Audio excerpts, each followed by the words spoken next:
Jumpa lagi, materi ke-7, memaksimalkan kamera smartphone yang teman-teman miliki untuk membuat film pendek. Karena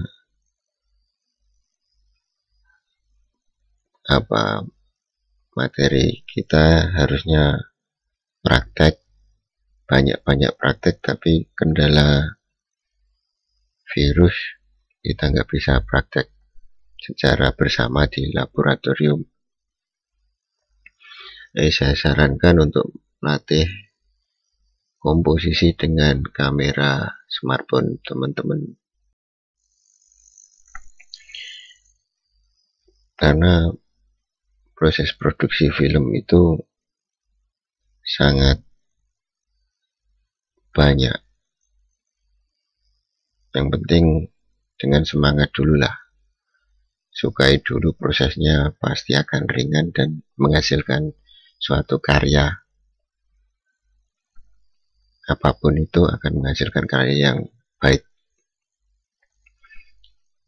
Kita akan lihat proses suatu produksi film itu banyak, dari pemikiran naskah, setelah naskah mengembangkan ide cerita, kemudian dipecah-pecah menjadi kalimat per kalimat sampai bersin gambar, dan belum lagi memilih latar belakang, background, baju, sampai background musik.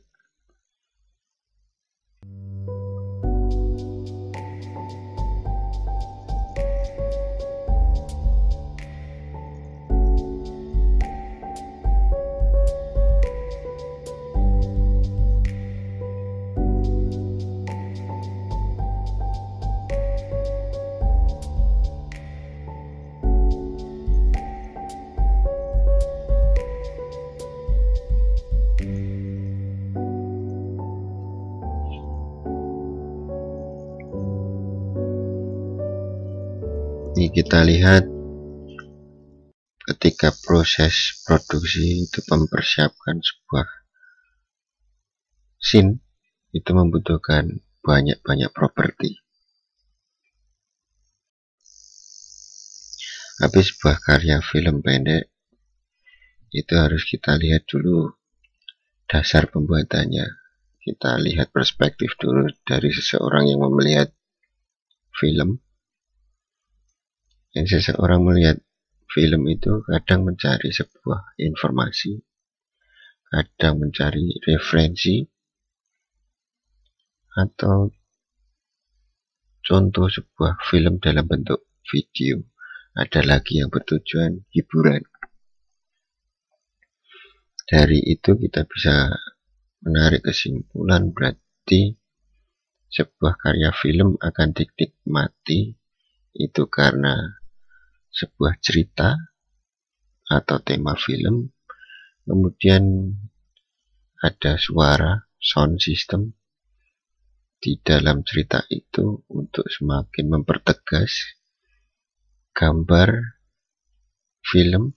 Itu berarti harus mengutamakan kualitas dan cara pengambilan gambarnya. Ini ada sebuah contoh karya kakak tingkat yang dibuat bersama Mas Budi Saputro antara Frontline Sinematografi Surabaya. Coba perhatikan antara pengisian background dan pengambilan gambarnya.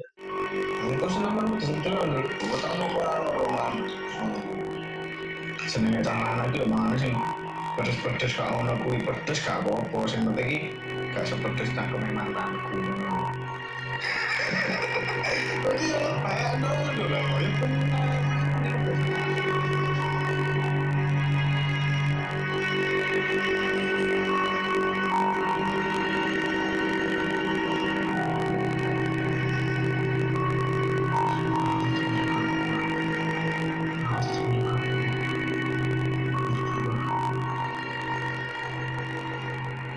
Nomor 2 lah. Aku tetap bikin video sama sudah terus kono mulai kono.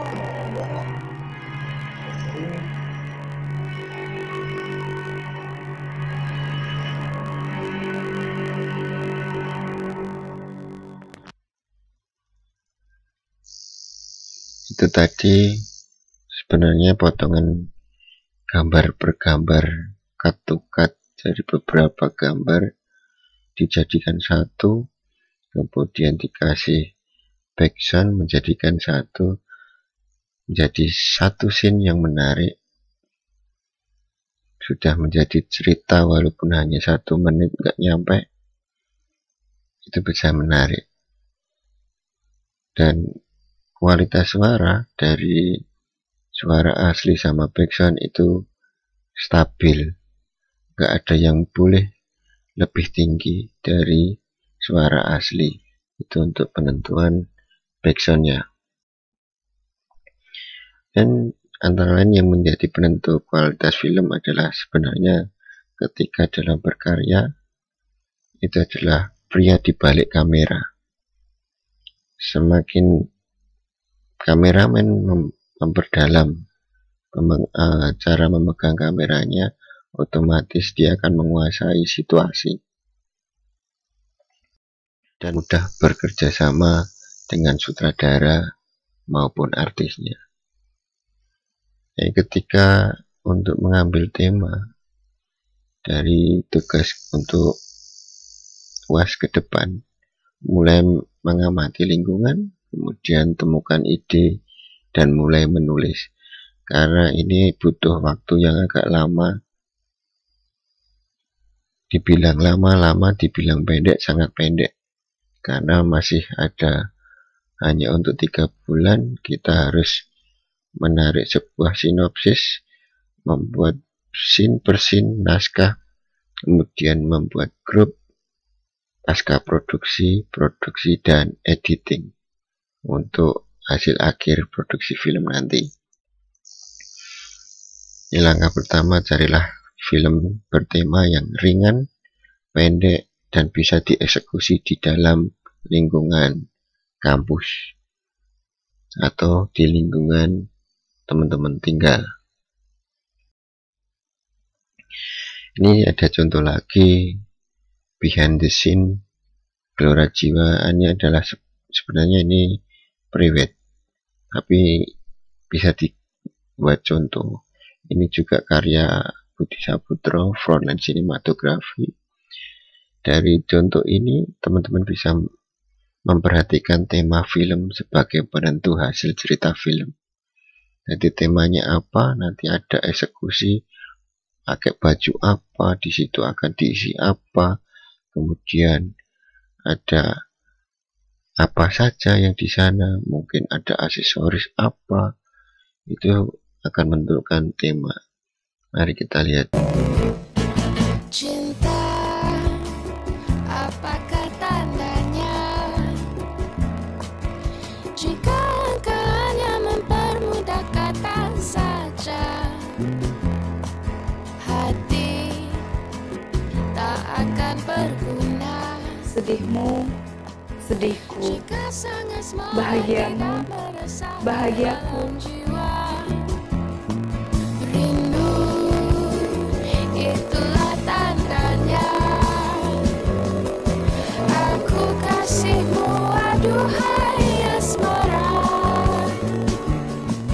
Cinta, oh cinta yang ternyata hanya dapat ku sematkan di dalam dadaku yang remaja.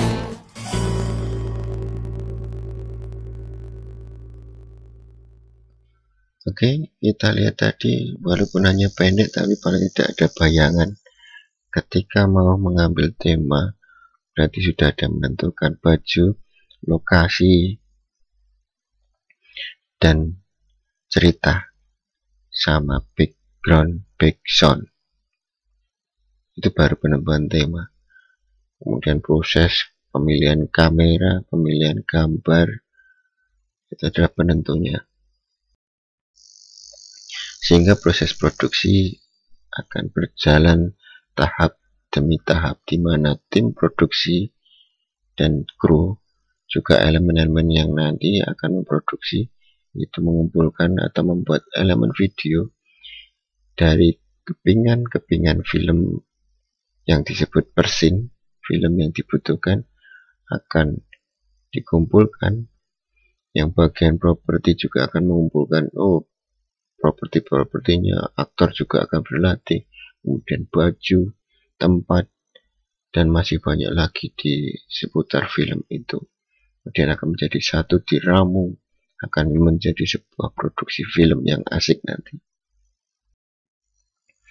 Sehingga shooting itu akan menjadi perekaman gambar dan suara, sehingga sebuah eksekusi dari naskah ke gambar menjadi pesan yang akan dilihat, itu akan terus menerus untuk dicek kekurangannya apa, kelebihannya apa, perlu dicek terus, sehingga mana shot yang kurang akan bisa diteliti dan ditambahi lagi.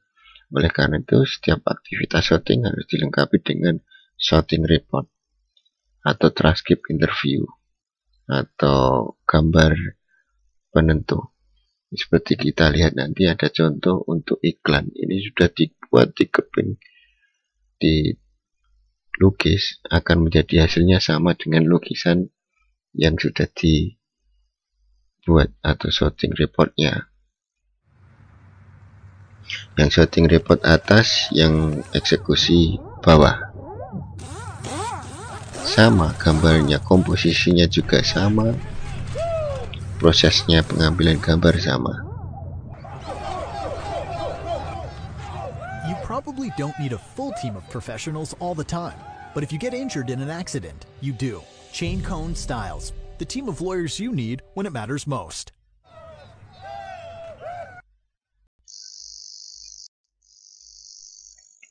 Setelah itu, dukungan apa saja untuk sebuah kamera. Jadi, kita harus punya tripod yang pasti, lampu bisa menggunakan lampu LED atau lampu belajar, enggak masalah. Kemudian kalau bisa juga ada mikrofon, kemudian ada 2 kamera, sehingga untuk perekodan mikrofon, selain dari mikrofon asli, ada mikrofon yang dibawa, sehingga untuk backup suara itu penting juga. Tripod itu karena kita kan tahu batas manusia itu, kemampuan memegang sebuah kamera atau apa itu ada batasnya. Untuk menghilangkan tremor atau goyang itu lebih baik menggunakan tripod. Terus lampu otomatis itu sebagai penerang dan menghasilkan gambar yang baik. Kemudian langkah berikutnya adalah kenalilah kemampuan kamera handphone. Kalau kamera handphone yang sekarang terbaru ini memang istimewa, tapi saya paham paling tidak kamera yang teman-teman miliki paling tidak sudah full HD. Jadi kenalilah setting kamera di kamera HP teman-teman, sehingga kita tahu di mana penempatannya dan tata cara setting untuk recordingnya. Terus tata letak kamera dan pengaturannya, terus kenalilah kualitas audio. Kemudian setelah paham itu, cara memegang kameranya biar nggak goyang bagaimana, kenalilah biar mantap. Jangan pernah memasang tanda tanggal dan waktu pada saat recording, karena itu tidak bisa dihilangkan. Kemudian kenalilah kemampuan batas kamera, baterainya. Baterai sebuah kamera handphone itu berapa durasinya, karena itu penting. Ketika kita mau shooting, tahu-tahu baterai drop, itu batal dan fatal juga. Kemudian yang fatal kedua adalah koneksi data, itu harus dimatikan atau dibuat mode terbang, karena ketika shooting waktu pas dapat feel-nya, tahu-tahu ada WA datang atau panggilan masuk, itu parah banget, itu pasti akan terganggu.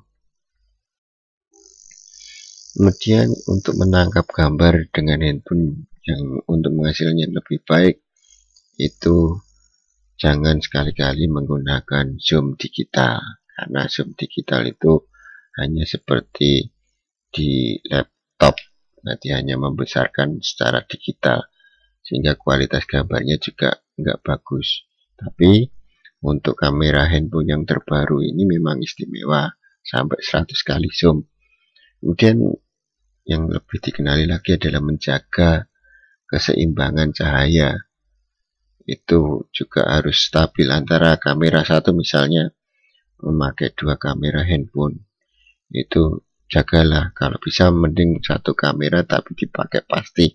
Tapi untuk kamera yang wide nggak masalah pakai 2 kamera, karena hasil gambar 2 kamera itu pasti akan berbeda antara 1 kamera dan 2 kamera yang lainnya, warna-warnanya itu.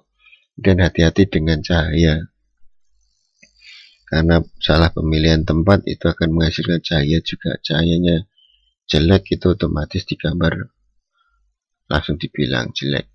Kemudian untuk menghindari zoom,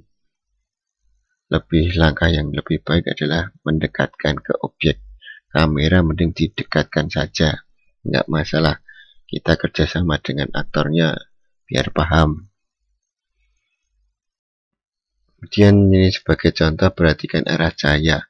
Untuk yang di atas itu sudah pas, yang di bawah itu salah penempatan gambar. Tapi sama-sama menggunakan handphone, tapi berbeda dengan pemegang kameranya, behind the kameranya.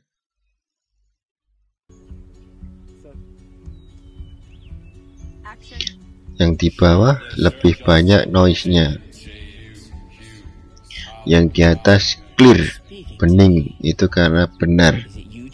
Cara pengambilan gambarnya juga benar.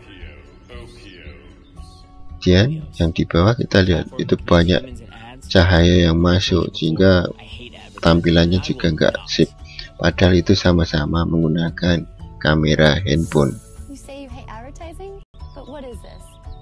YouTube? You sure love your new iPhone 6s. Isn't that product placement? What a shame you aren't getting paid for the products you already use. Hal yang harus diperhatikan lagi pada saat pengambilan gambar atau shooting, itu setiap gerak harus memiliki makna atau mendukung kelebihan produk.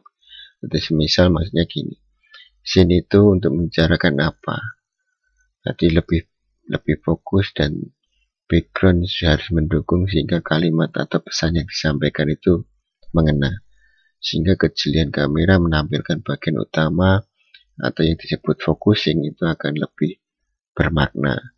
Kemudian urutan terjaga kontinuitasnya hingga gambar 1 dan kedua itu bisa menyambung, jangan sampai jumping gambar istilahnya. Habis duduk kemudian tag keduanya malah berdiri, itu jumping, nanti nggak bisa kesesuaian, itu harus diperhatikan.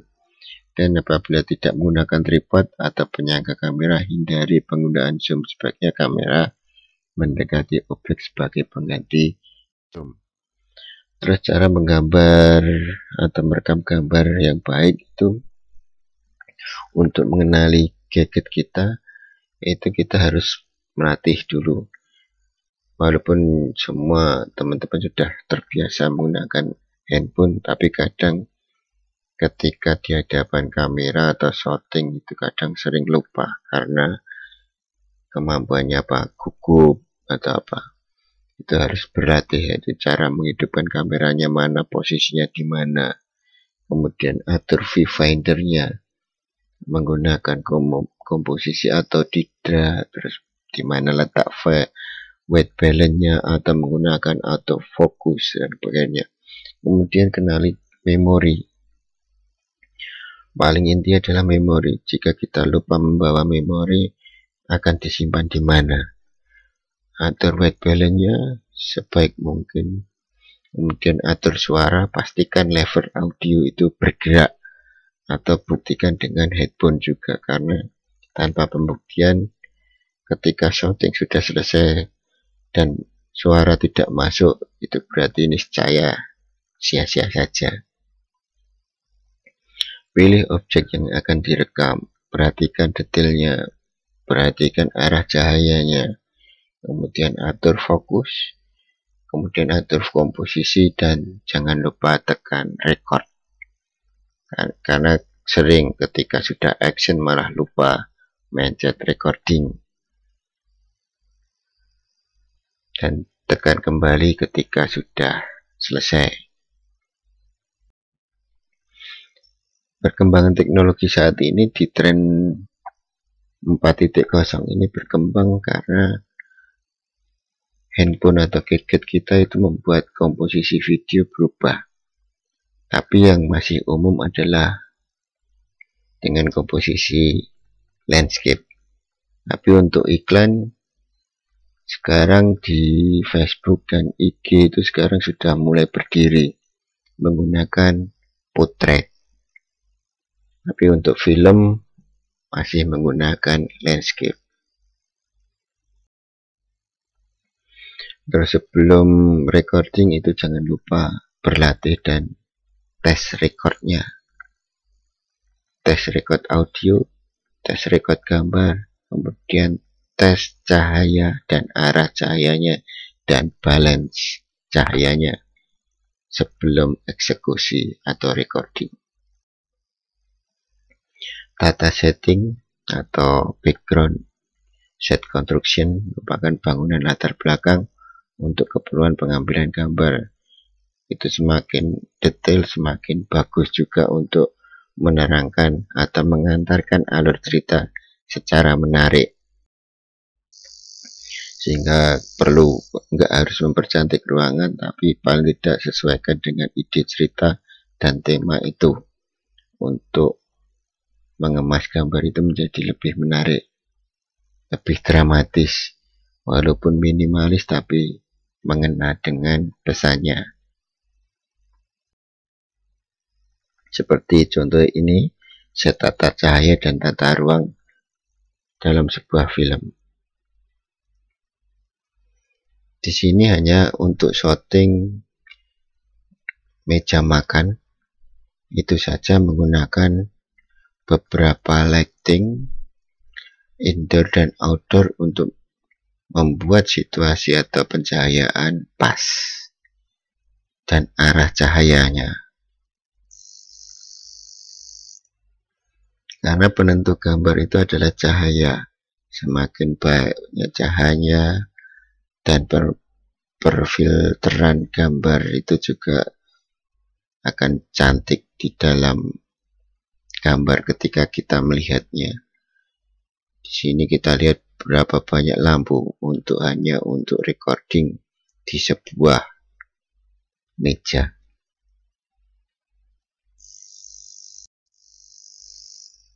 Jadi tata ruang itu menurut teori Wurtzel A dan Acker tahun 90 pada halaman 448 sampai 449.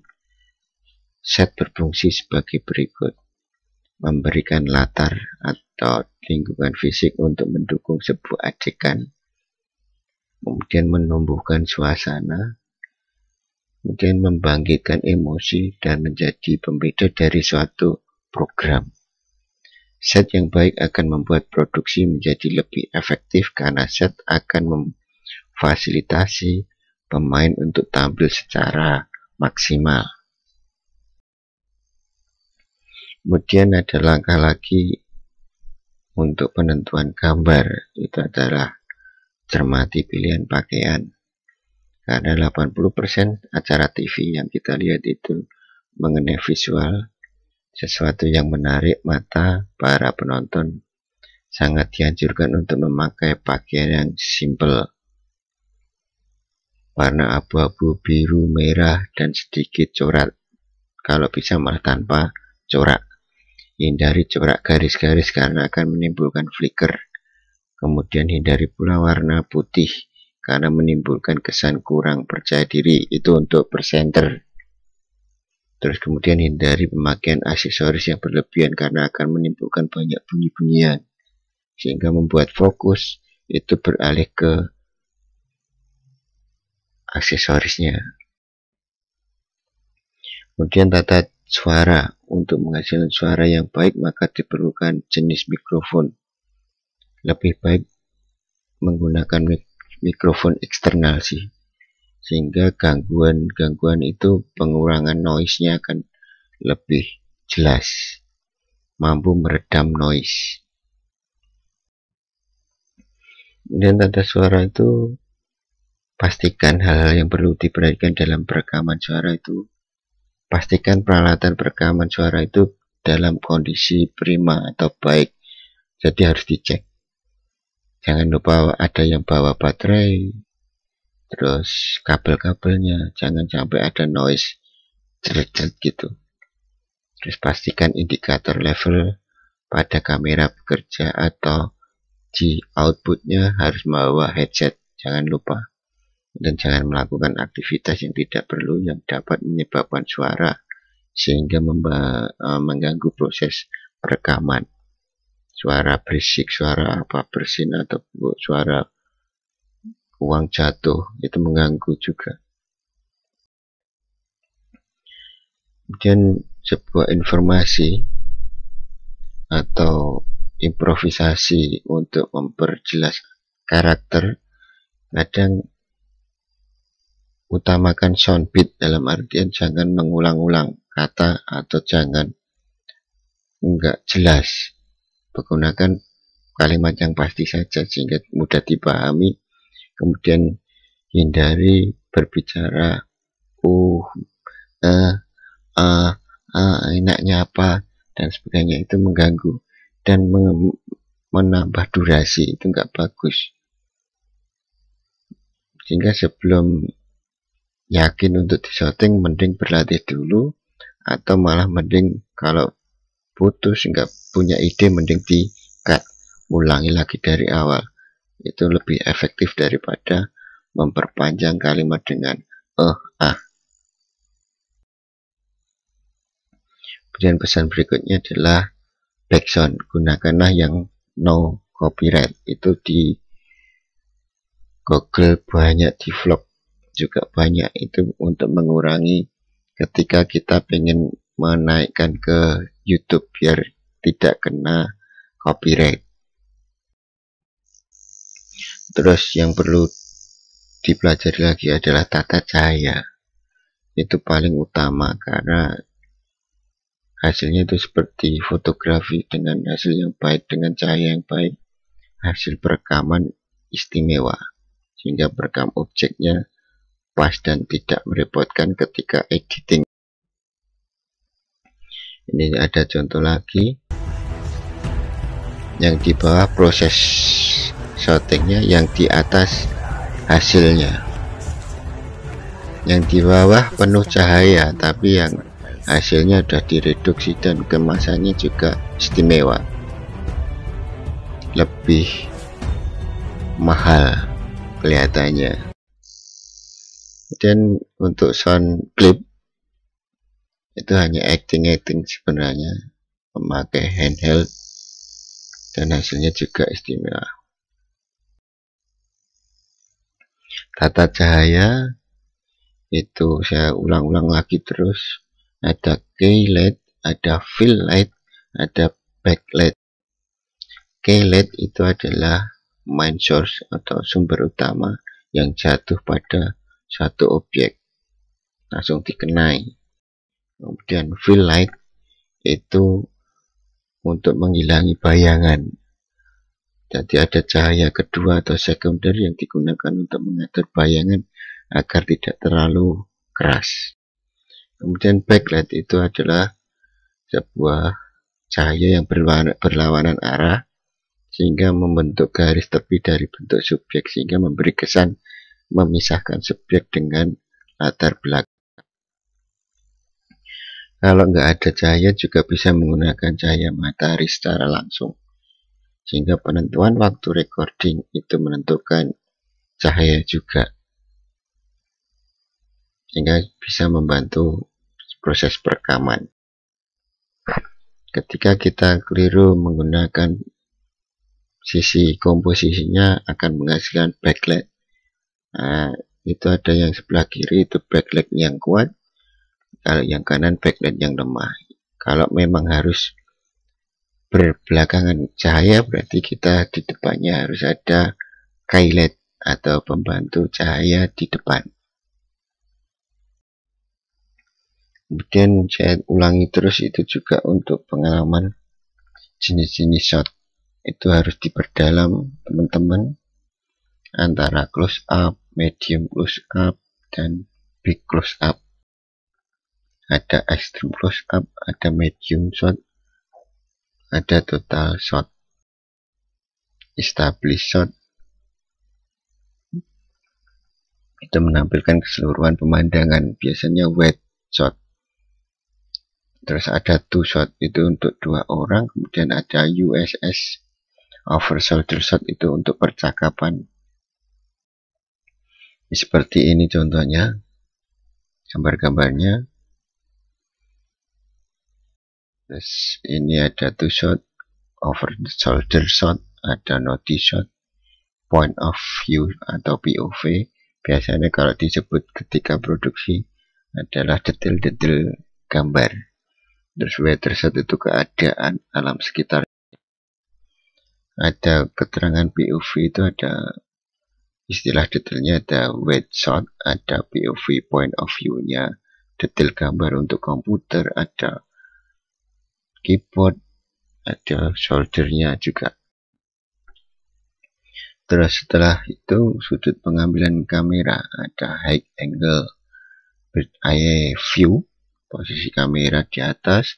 Kemudian ada normal angle, posisi kamera sejajar dengan ketinggian mata. Terus ada low angle frog eye view, posisi kamera lebih rendah dari objek yang diambil.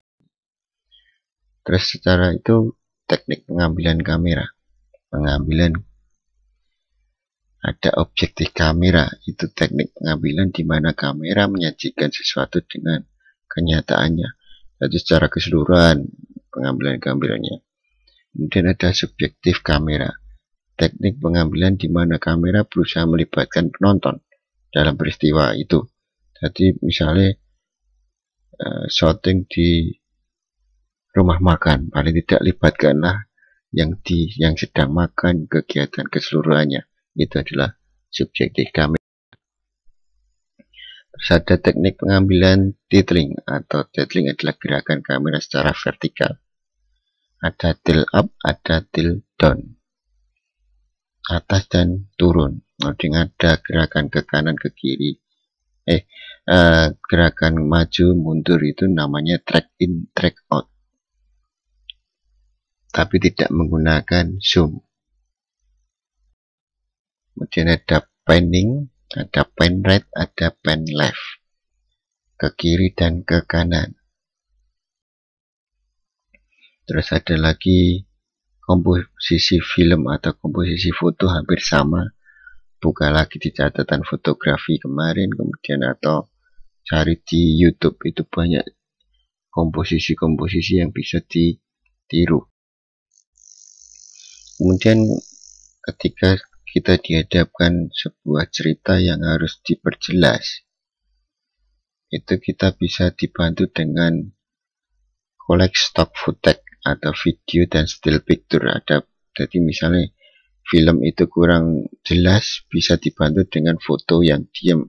Misalnya ada adegan syuting orang yang hilang, terus nanti dikasih keterangan foto, nggak masalah. Itu namanya collect stock footage atau video dan still picture. Kemudian ada lagi bantuan lagi, create text and graphic, atau menjelaskan mengenai suatu. Tapi untuk film ini masih jarang digunakan, kecuali produksi TV. Terus kemudian bisa dijelaskan melalui create animasi juga bisa, atau create text and graphic, mengenai grafik-grafik itu bisa dijelaskan. Kemudian ada collect and create sound, mengumpulkan dan membuat musik yang akan menjadi proses editingnya menjadi nyaman untuk filmnya. Karena kita tahu kita low budget atau very small budget, kita harus kreatif dalam langkah-langkah pengambilan kamera, pengambilan shotnya. Itu bisa digunakan apa saja tekniknya. Ada teknik-teknik namanya roll, tilt up, itu bisa diakali semua seperti ini misalnya.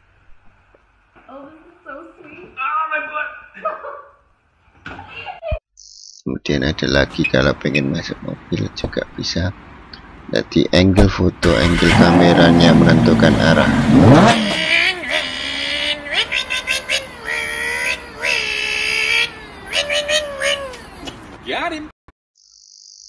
Jadi di pertemuan kali ini adalah mendapatkan kesimpulan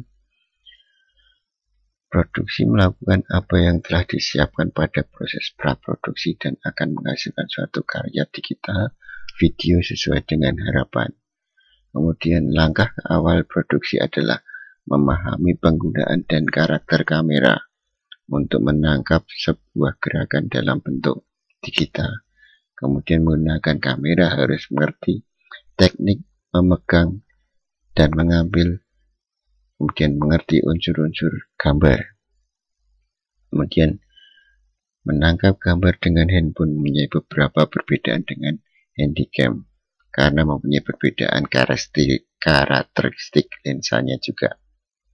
Terus pengambilan gambar dapat dibagi menjadi dua macam pergerakan, yaitu kamera yang bergerak dan diam.